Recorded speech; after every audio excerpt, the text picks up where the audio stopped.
नमस्कार प्रिय दर्शकों, मैं astro king H Bharadwaj future face point संस्था से आप सभी का स्वागत करता हूं अपने यूट्यूब चैनल में। दर्शकों, आज मैं आपको राजनीति से जुड़ी चर्चा का विषय लेके आया हूं कि चुनाव में कैसे जाने कि कौन सी पार्टी जीतेगी।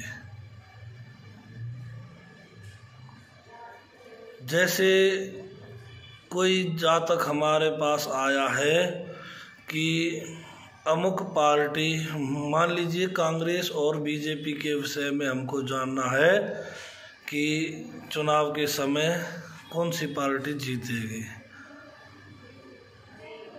प्रश्नकर्ता ने हमको पूछा है कि बीजेपी दोबारा से जीतेगी या नहीं, तो उसके लिए हमको देखना होगा प्रश्न कुंडली में लग्नेश और प्रश्न के समय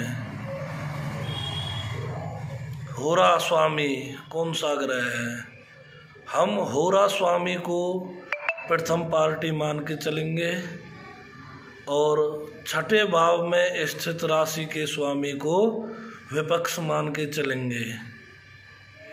अब हमको ये देखना होगा कि होरा किस राशि भाव में है, लगन में, पंचम में, नवम में, लाभ भाव में है, धन भाव में है, लग्न से संबंध बना रहा है, एवं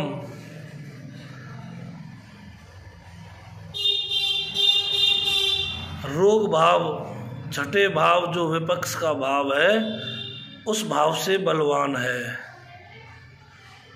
अब जैसे छठे भाव का स्वामी पंचम भाव में बैठा है तो दूसरी पार्टी है विपक्ष है, उसकी हार निश्चित है, क्योंकि छठे भाव से पांचवा भाव 12वां भाव पड़ता है जो व्यय का है, कमजोरी का भाव होता है। ऐसे ही अगर छठे भाव का स्वामी धन भाव में बैठा है तो भी प्रथम पार्टी की विजय होती है, क्योंकि दूसरा भाव है जो प्रथम पार्टी का धन भाव है। अगर छठे भाव का स्वामी लाभ भाव में बैठा है तब भी प्रथम पक्ष की ही विजय प्राप्त होती है, क्योंकि 11वां भाव प्रथम पक्ष का लाभ भाव है और छठे भाव का छठा भाव है। ऐसे ही अगर लगन का स्वामी सप्तम में बैठा है या होरा स्वामी सप्तम भाव में बैठा है तो ऐसी स्थिति में भी विपक्ष की विजय प्राप्त होती है। चतुर्थ भाव में बैठा है तब भी विपक्ष की ही विजय प्राप्त होती है, क्योंकि चौथा भाव छठे भाव से 11वां भाव है।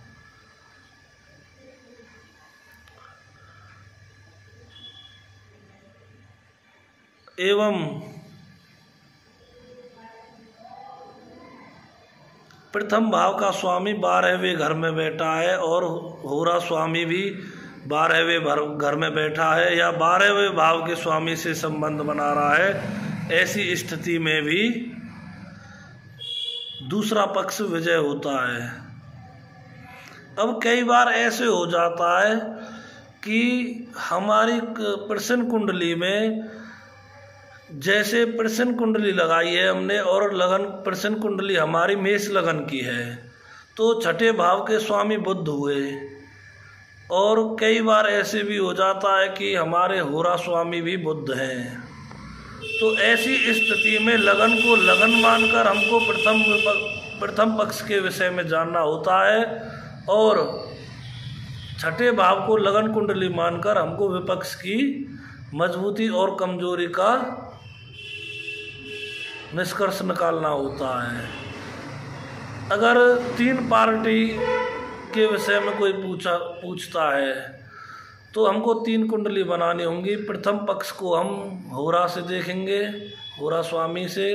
द्वितीय पक्ष के लिए हमको छठे भाव को लगन मानकर देखना होगा और तृतीय पार्टी को देखने के लिए हमको लाभ भाव 11वें भाव को तीसरी पार्टी की लगन मानकर कुंडली का निरीक्षण करना होगा।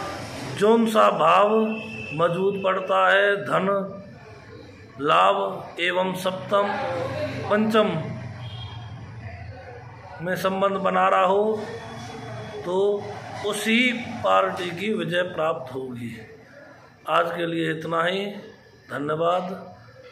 अगर कोई कमी रह गई हो या कुछ जानकारी प्राप्त करना चाहते हैं तो दर्शक मेरे व्हाट्सएप नंबर 9927336524 पर संपर्क कर सकते हैं। मेरा ईमेल आईडी है futurebasefund@gmail.com।